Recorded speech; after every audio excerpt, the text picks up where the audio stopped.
오늘 말씀은 데살로니가 전서 3장 4절부터 9절까지 보도록 하겠습니다.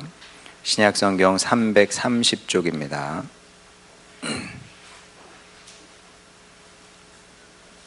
신약성경 330쪽 데살로니가 전서 3장 4절부터 9절까지 봅니다.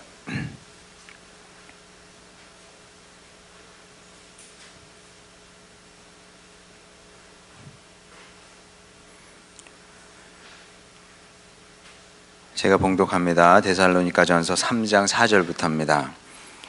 우리가 너희와 함께 있을 때에 장차 받을 환난을 너희에게 미리 말하였는데 과연 그렇게 된 것을 너희가 아느니라. 이러므로 나도 참다 못하여 너희 믿음을 알기 위하여 그를 보내었노니 이는 혹 시험하는 자가 너희를 시험하여 우리 수고를 헛되게 할까 함이니 지금은 디모데가 너희에게로부터 와서 너희 믿음과 사랑의 기쁜 소식을 우리에게 전하고 또 너희가 항상 우리를 잘 생각하여 우리가 너희를 간절히 보고자 함과 같이 너희도 우리를 간절히 보고자 한다 하니 이러므로 형제들아 우리가 모든 궁핍과 환난 가운데서 너희 믿음으로 말미암아 너희에게 위로를 받았노라. 그러므로 너희가 주 안에 굳게 선즉 우리가 이제는 살리라. 우리가 우리 하나님 앞에서 너희로 말미암아 모든 기쁨으로 기뻐하니 너희를 위하여 능히 어떠한 감사로 하나님께 보답할까. 아멘. 감사주일입니다. 날이 날이니만큼 여러분에게 단도직입적으로 한번 질문을 해보겠습니다. 여러분의 감사 제목은 무엇입니까? 여러분은 얼마나 감사하며 살고 계십니까? 답 대충 예상이 되죠. 글쎄 그런 거 많이 생각 안 하면 살아서 뭐라고 대답해야 될지 잘 모르겠습니다. 대부분의 사람은 그렇게 대답하지 않을까 싶습니다. 그렇겠죠. 감사의 제목을 늘 마음에 새기고 사는 사람이 세상에 몇 명이나 되겠습니까? 드물겠죠. 그리고 또 감사든 행복이든 이런 게 이제 마약하고 비슷한 것 같아요.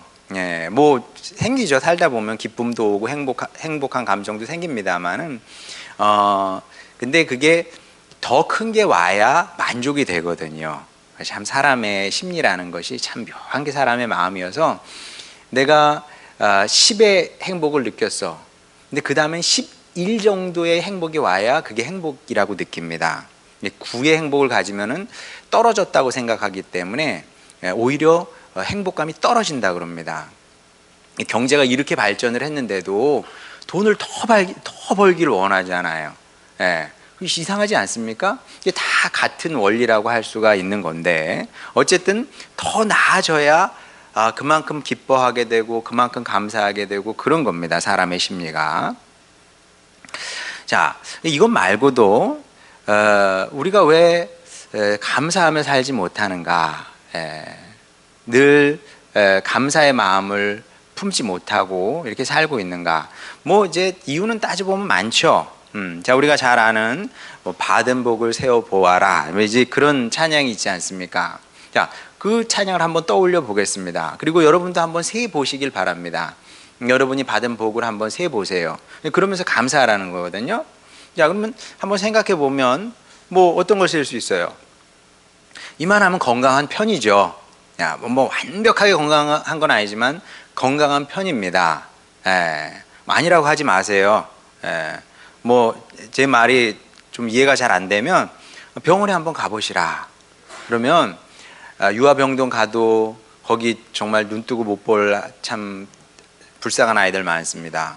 그거에 비하면 우리는 이만하면 건강한 편이고요.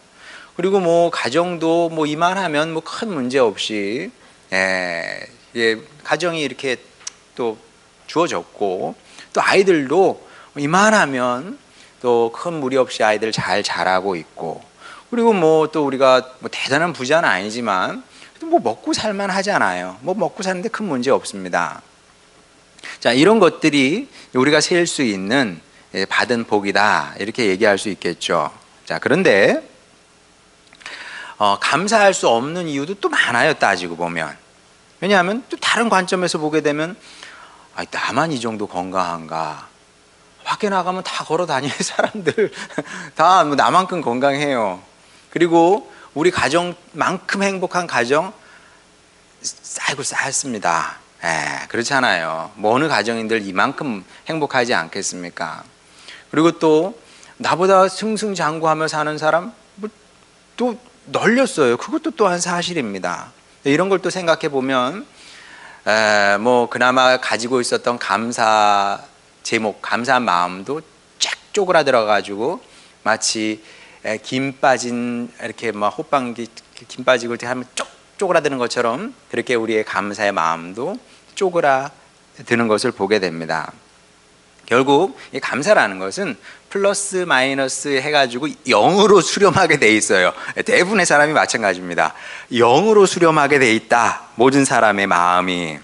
그래서 뭐 대부분은 그럴 거라고 생각하는데 뭐 불평 불만으로 사는 건 아니에요.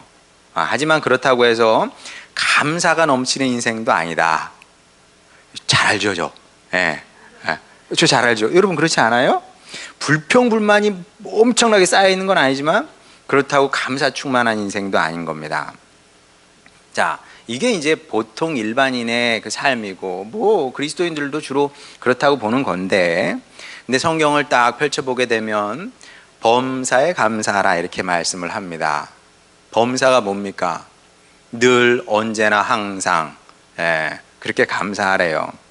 그게 어떻게 가능한 겁니까? 어떻게 가능하겠습니까? 그게 감사는 원래 기쁘고 좋은 일이 생겨야 감사가 되는 거고, 그리고 그게 쭉 이어져야 좋은 일들만 계속 일어나야 돼요. 그래야 감사할 수 있게 되는 거거든요. 그런데 여러분 우리 삶이 그렇게 쉽습니까? 쉽지 않거든요. 산다는 게. 모든 사람에게 인생은 어려운 겁니다. 제가 누차 얘기하는 것처럼 사는 게 쉬운 사람은 세상에 아무도 없다. 자, 어려운 일들이 많이 일어나는 겁니다. 기쁘고 즐거운 일들 뭐 일주일에 몇 번이나 되겠어요. 그게 별로 안 일어납니다.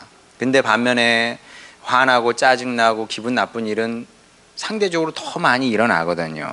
자, 그런데 어떻게 우리가 범사에 감사하며 살 수 있느냐는 거죠. 불가능한 일이다. 현실적으로 불가능한 일이고, 이것이 감사할 수 없는, 감사하지 못하는 대부분의 사람들의 합리적인 이유입니다. 합리적이잖아요. 얼마나 합리적입니까? 이래서 나는 감사할 수 없어. 이렇게 얘기를 하고 들어보면 충분히 이해가 된다는 거죠. 자, 그런데 우리가 이제 항상 기억해야 될 것은 무엇이냐 하면, 성경이 어떻게 하라라고 말씀을 할 때는 그게 실현 가능하기 때문에 명령을 하는 겁니다. 진짜로요. 그게 가능해요. 그렇게 되는 게 가능하기 때문에 성경이 우리에게 이런 명령을 한다는 거죠. 실제로 범사에 감사하며 살았던 사람들이, 그런 신앙의 사람들이 있었던 것을 우리가 확인하게 되는데, 그 중에 한 사람이 본문을 기록한 사도 바울입니다. 이제 본문도 결국 기쁨과 감사의 이 기도라고 할 수 있는데, 그게 기쁨과 감사의 마음을 지금 표출하고 있는 겁니다. 9절 한번 보겠습니다. 우리가 우리 하나님 앞에서 너희로 말미암아 모든 기쁨으로 기뻐하나니. 야, 이건 어떤 기쁨일까요? 여러분 이런 기쁨 아세요? 모든 기쁨, 세상에 존재하는 모든 기쁨을 싹 긁어 모아가지고 기뻐한대요. 야, 이게 성경은 정말 신비하고 놀라운 세계입니다. 사람들이 알지 못하는 그런 기쁨의 세계예요.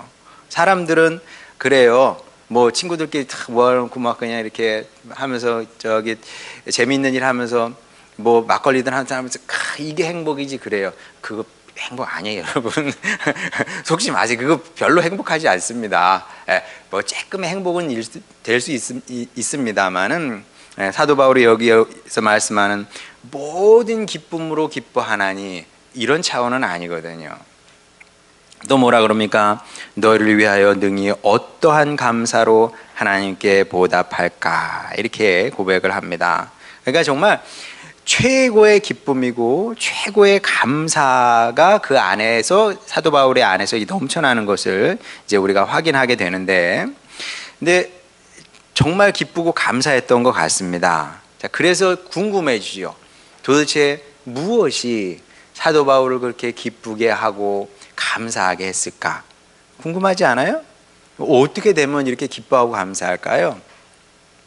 자, 본문에 이제 본문을 읽어보게 되면 본문에 다 나오는데, 근데 놀랍게도 본문을 잘 읽어보게 되면 바울이 처한 상황이 그렇게 좋지 않았던 것을 보게 됩니다. 그러니까 이제 우리는 어떤 좋은 상황이 만들어져야 기뻐하고 감사할 수 있을 거라고 생각하는데 사도 바울은 그렇지 않았다는 겁니다. 자, 7절 한번 보도록 하겠습니다. 이러므로 형제들아, 우리가 모든 궁핍과 환난 가운데서 너희 믿음으로 말미암아 너에게 위로를 받았노라. 자, 여기서 지금 모든 궁핍과 환난을 얘기하고 있거든요, 바울이. 이제 그럴 수밖에 없는 것이, 우리는 이제 여러분은 이 당시 사도 바울이 어디 있었는지 잘 모르시잖아요. 어디 있었냐 하면 사도행전을 보게 되면 아테네 선교를 하고 있었습니다. 아테네 선교. 근데 이제 사도 바울의 선교가 항상 그 결실을 많이 맺었던 것은 아닌데 아테네 선교는 특별히 어려웠습니다. 역시나 그 아테네가 어떤 도시입니까? 철학자의 도시 아닙니까? 소크라테스, 플라톤, 아리스토텔레스가 사역을 했던, 일을 했던 그런 도시입니다. 그리고 사람들의 수준이 높아요. 그러니까 사람들이 복음을 쉽게 받아들이지 않았다는 겁니다. 성과가 굉장히 미미했다는 거죠. 근데 이게 전부가 아니고 거기다가 또 재정적으로도 굉장히 어려웠던 것 같습니다. 이제 궁핍을 얘기하니까. 자, 그럼 이쯤 되면 아무리 하나님의 사람이라도 마음이 어려울 수밖에 없는 겁니다. 왜냐하면 사람들이 나를 무시합니다. 멸시합니다. 거기다가 굶주리기까지 했다는 거죠. 그러면 아무리 하나님의 사람이라도 서글프고 울적하게 돼 있거든요.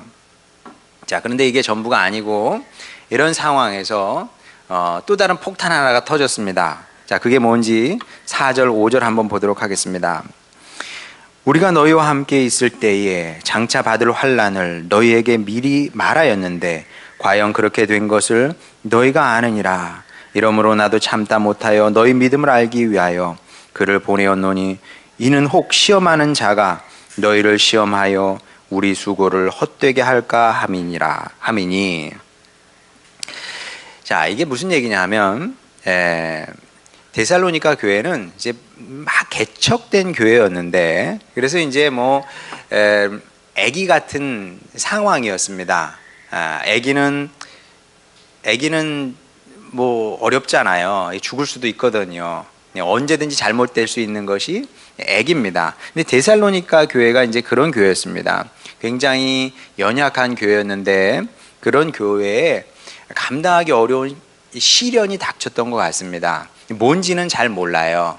어떤 시련인지 모르겠습니다만 어떤 심각한 시련이 닥쳤고, 그리고 이로써 어렵게 개척한 교회가, 어렵게 세워놓은 교회가 하루아침에 무너지게 될지도 모르는 그런 이제 상황에 처하게 된 겁니다.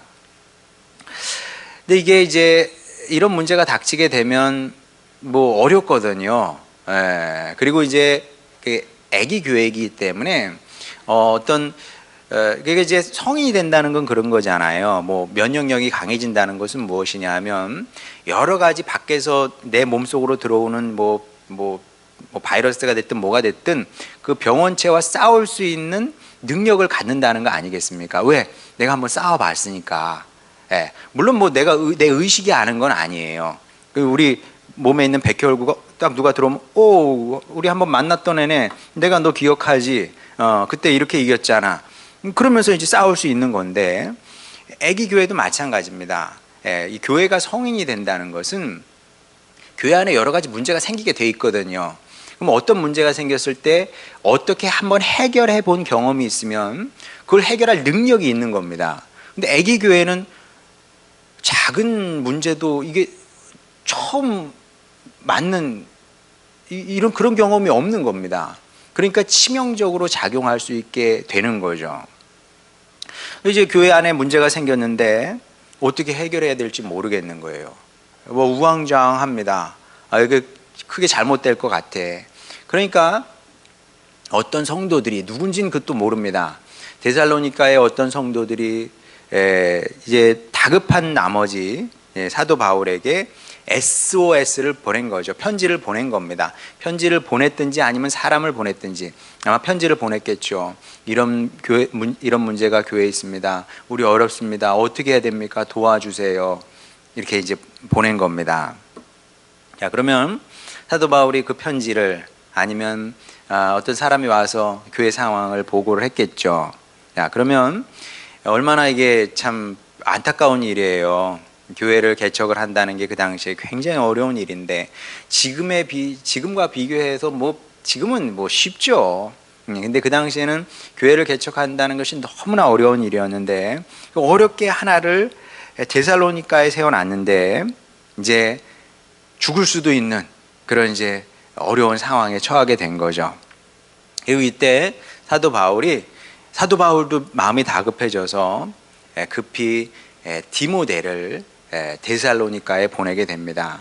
디모데가 같이 사역하고 있었는데 안 되겠다. 디모데야, 나를 대신해서 난 지금 여기 아테네 선교를 해야 되니까 나를 대신해서 데살로니가 좀 다녀와라. 가장 믿을 만한 사람을 보낸 겁니다. 디모데를 가장 믿었거든요, 사도 바울이. 그래서 디모데를 데살로니가로 이제 보내게 되죠. 그만큼 상황이 긴박했다. 이렇게 이제 이해를 하면 될 것 같습니다. 근데 이 당시 사도 바울의 마음을 짐작케 하는 그런 성경 구절이 고린도후서 11장 27절부터 29절까지 이렇게 나오는 것을 보게 됩니다. 자, 한번 보겠습니다. 또 이제 사도 바울 자기 얘기입니다. 수고하며 애쓰고 여러 번 자지 못하고 줄이며 목마르고 여러 번 굶고 춥고 헐벗었노라. 이 외의 일은 고사하고 아직도 날마다 내 속에 눌리는 일이 있으니 곧 모든 교회를 위하여 염려하는 것이라. 누가 약하면 내가 약하지 아니하며 누가 실족하게 되면 내가 애타지 아니하더냐. 이게 이제 사도 바울의 마음이었거든요. 교회를 개척하고 오면 마치 엄마가 어린 아기를 얻다가 두고 왔을 때의 그런 애타는 마음 있지 않습니까? 그런 마음으로 교회를 성도들을 이제 근심했던 것을 보게 되는데 이런 마음이죠. 이런 마음으로 디모데를 보냈고 그리고 디모데가 어떤 소식을 가져오기만을 기다렸던 겁니다. 간절한 기도하면서 간절한 마음으로 주님 디모데에게 성령의 능력을 더하여 주시기를, 주님 디모데가 가서 문제를 잘 해결하시기를, 주님 그래서 데살로니가 교회가 믿음 안에 바로 서게 되기를 그렇게 기도하면서 잘은 모르지만 최소한 몇 달은 기다렸을 겁니다. 이제 아테네에서 데살로니가까지 왕복하는 시간이 필요할 거 아닙니까? 최소한 한 달, 두 달, 세 달 이렇게 기다렸을지도 모릅니다. 그리고 나서 드디어 얼마 지나서 디모데가 소식을 가지고 온 거죠. 그게 이제 6절 보게 되면 대략적인 잘은 모릅니다만은 대략적으로 어떻게 해결되는지는 압니다. 지금은 디모데가 너희에게로부터 와서 너희 믿음과 사랑의 기쁜 소식을 우리에게 전하고 또 너희가 항상 우리를 잘 생각하여 우리가 너희를 간절히 보고자 함과 같이 너희도 우리를 간절히 보고자 한다 하니. 문제가 해결된 것 같아요.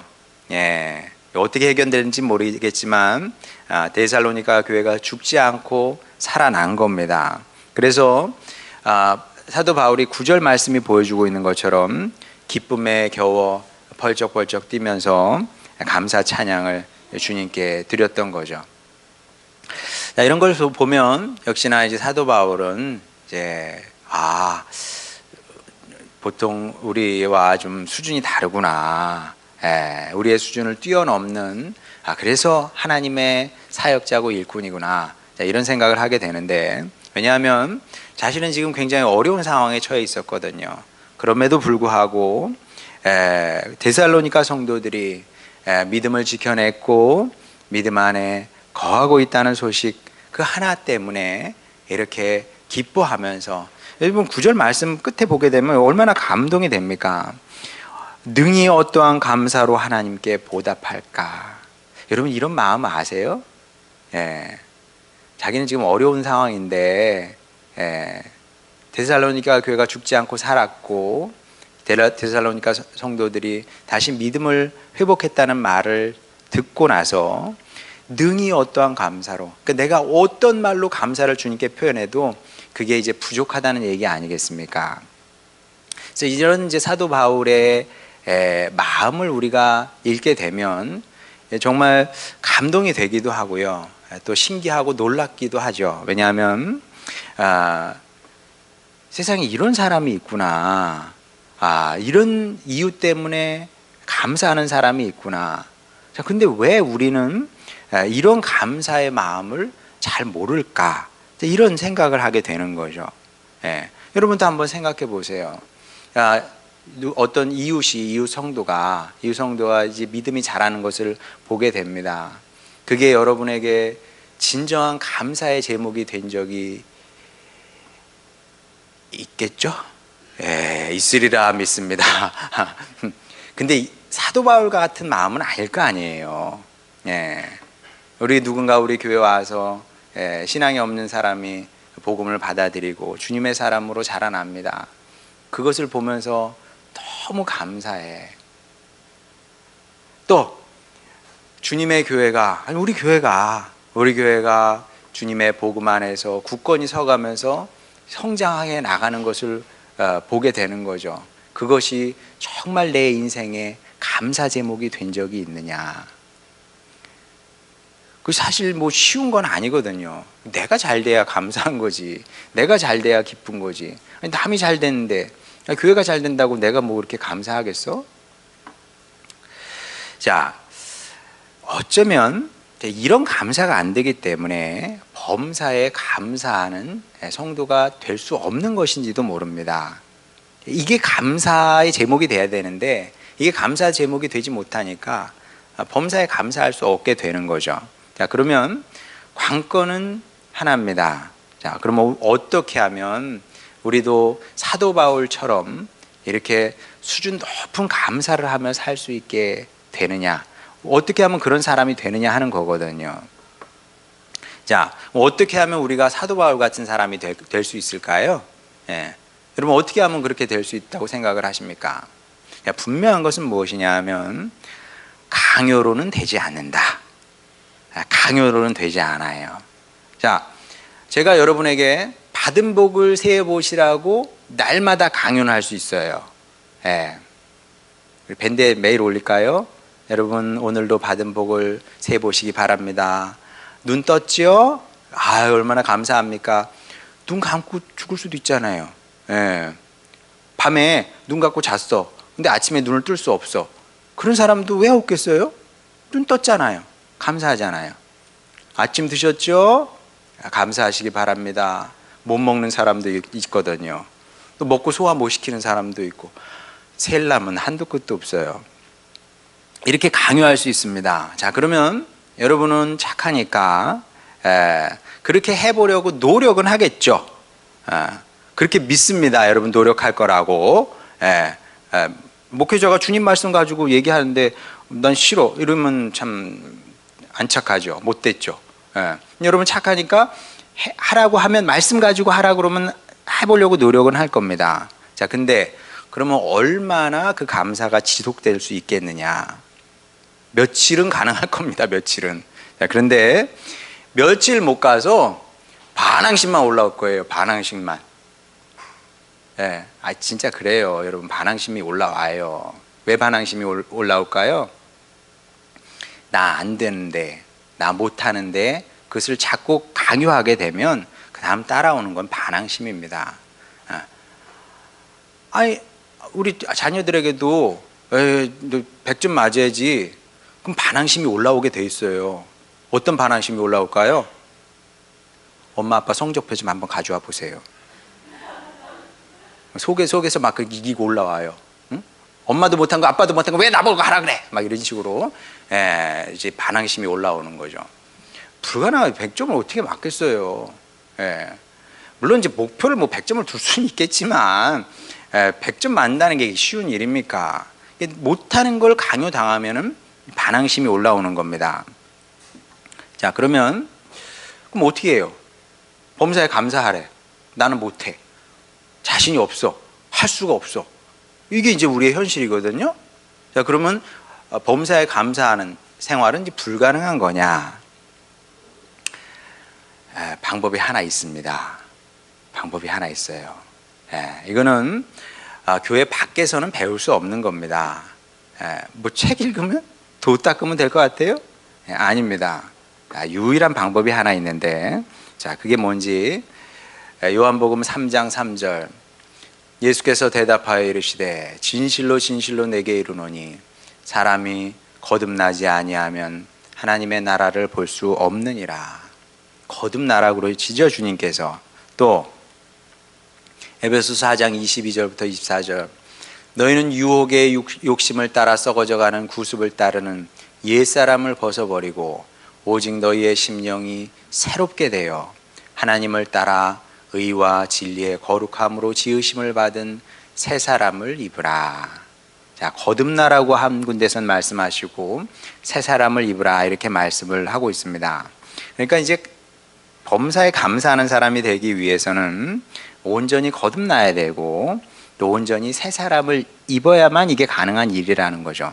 그러니까 이런 내적인 변화가 일어나야 우리 속사람이 새롭게 돼야 사도 바울처럼 사실 환경하고 관계가 있는 건 아니에요. 감사는 기쁨도 마찬가지고 뭐 좋은 일이 생겨야 기쁜 게 아니고요. 또 내 마음에 들게끔 환경이 조성된다고 내가 감사하는 게 아니라니까요. 새 사람이 되면 기뻐하게 되고 감사하게 되는 겁니다. 자, 근데 분명한 것은 무엇이냐면 이 또한 우리가 노력한다고 되는 건 아니에요. 와, 내가 새 사람이 돼야지. 어떻게 새 사람이 돼요? 내가 거듭나야지. 거듭나십니까? 안 되거든요. 그러니까 이제 보통 사람들은 그럼 노력이라도 한번 해볼까? 그래, 뭐 노력이 나쁜 건 아니에요. 근데 한번 노력 한번 해보세요. 여러분, 내가 이제 기뻐해야지. 내가 감사해야지. 그리고 이제 그때부터 노력해 보세요. 그러면 제가 예언을 하나 할게요. 이거는 100% 맞을 텐데 여러분이 노력하면 조금 덜 불평하는 사람이 되는 거예요. 진짜 조금 덜 불평하는 사람은 될 수 있습니다. 그러나 성경이 말씀하는 것처럼 범사에 감사하는 사람은 절대 못 됩니다. 진짜 그래요. 한번 해보세요. 제 말이 맞나 틀리나. 절대 안 된다, 이거는. 왜 그러냐 하면 여러분, 강아지를 한번 생각해 보세요. 강아지가 생명이랍니다. 저는 가끔 그런 생각을 하는데, 야, 내가 개처럼 한번 볼 수 있으면 어떨까? 내가 잠자리는 다 본다는데 막 사방팔방 다 본대요. 근데 신기하죠? 내가 가서 분명 이렇게 잡으면 잡히던데. 어쨌든 다 보는데 한번 내가 그렇게 한번 세상을 볼 수 있으면 세상이 훨씬 다채롭게 이해가 될 텐데 그렇지 않을까요? 어쨌든 강아지는 생명이랍니다.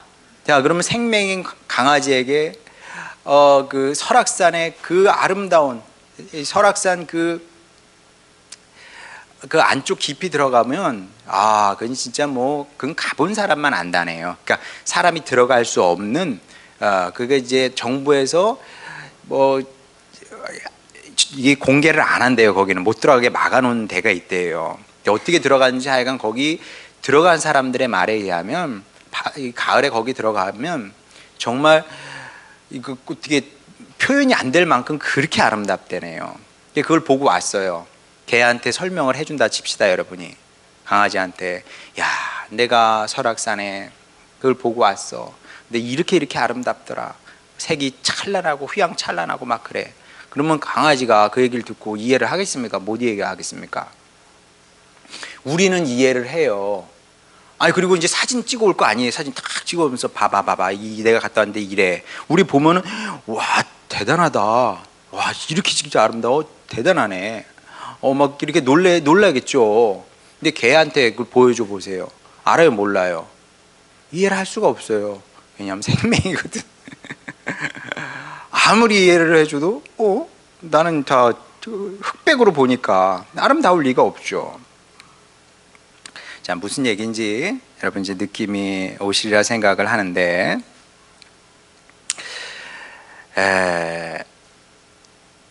사람도 결국은 마찬가지입니다.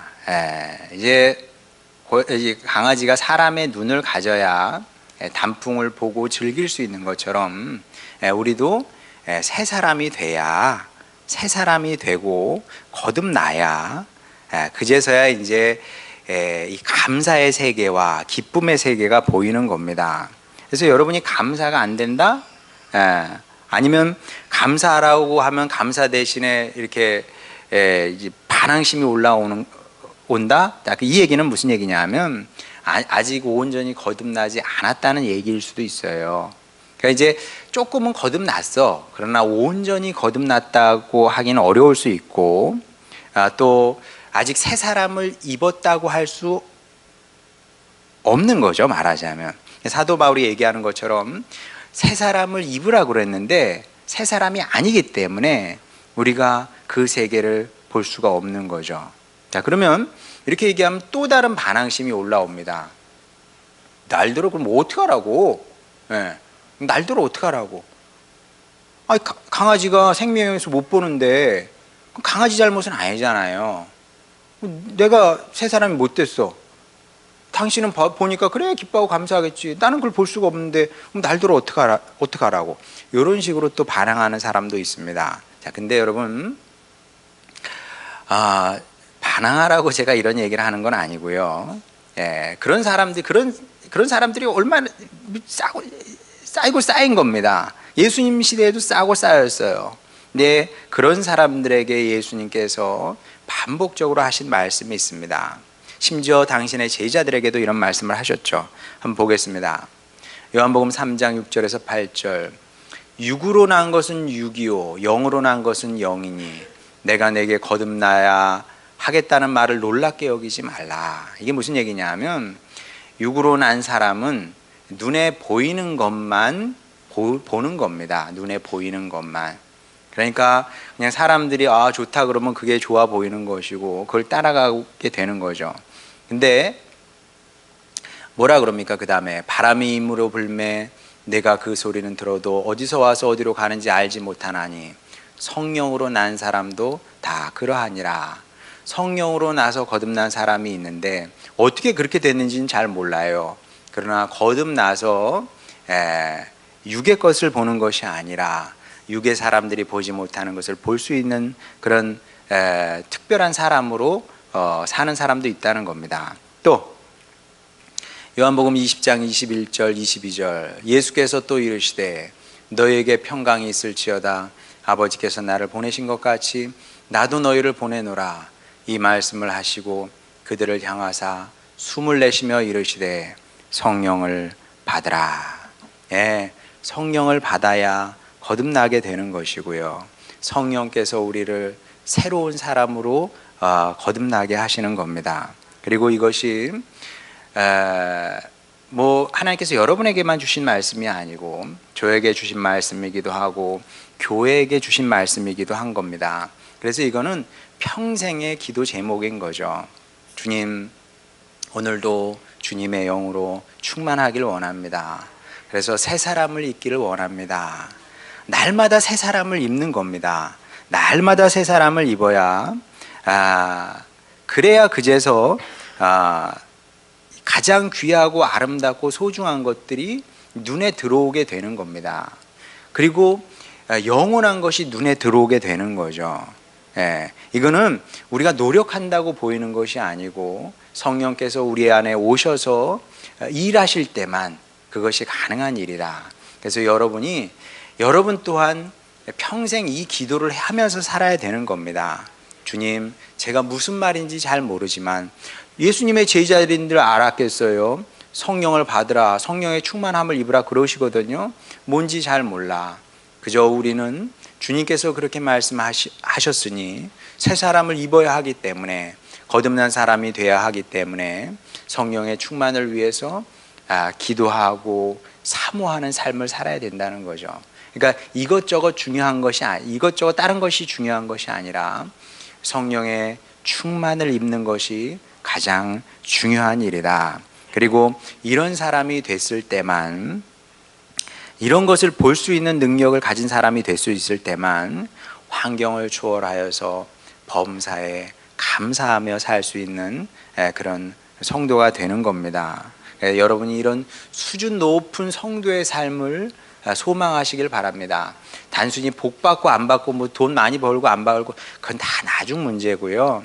일단 성령의 사람이 돼서 거듭나게 되면 돈은 좀 있어도 되고 없어도 되고요. 그리고 내가 이전에 소중히 여겼던 것들도 그때는 귀했는데 지금은 그닥 중요하지 않게 보일 수도 있고요. 그런 겁니다. 그러면서 예수님께서 뭐라 그러십니까? 내 기쁨이 너희 안에 충만하길 원하노니. 주님의 기쁨은 뭐냐 하면 우리 안에서 그냥 솟아나는 겁니다. 감사가 그냥 솟아나게 되는 거죠. 주님은 그렇게 우리가 살기를 원하신다. 그리고 이것이 성경이 말씀하는 신기하고 놀라운 기쁨과 감사의 세계입니다. 이거는 신앙 밖에 있는 사람들은 몰라요. 정말 신기하고 놀라운 기쁨과 감사의 세계이고, 그리고 주님께서 오늘 이 놀라운 삶을 여러분에게 선물로 주시기를 원하십니다. 이 사실을 기억하시고 평생 주님, 제가 무엇보다 성령의 충만을 사모하겠습니다. 날마다 새 사람을 입겠습니다. 그리하여 사람들이 보지 못하는 것을 보게 하여 주시옵시고, 그리하여 그렇게 기뻐하며 감사하며 살아가는 주님의 자녀가 되기를 원합니다. 그런 축복의 인생을 살아가는 여러분 모두가 되시길 바라고, 주님 주시는 선물로 감사하며 사는 하늘의 백성들, 하늘나라의 자녀들 되시기를 주님의 이름으로 축원합니다. 우리 찬양 부르고 기도하도록 하겠습니다.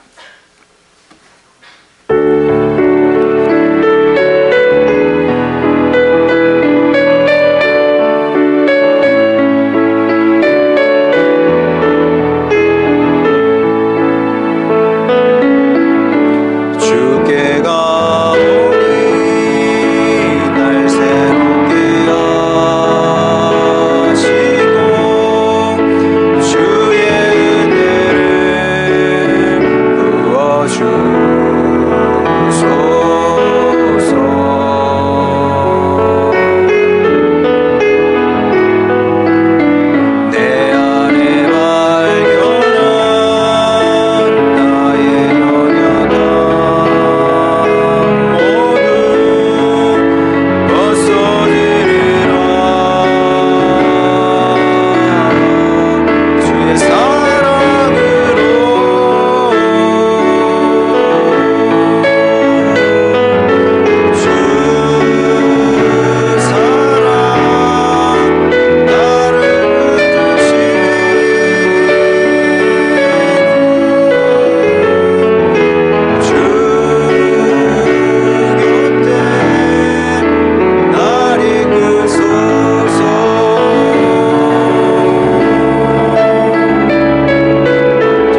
한번 생각해 보시기 바랍니다.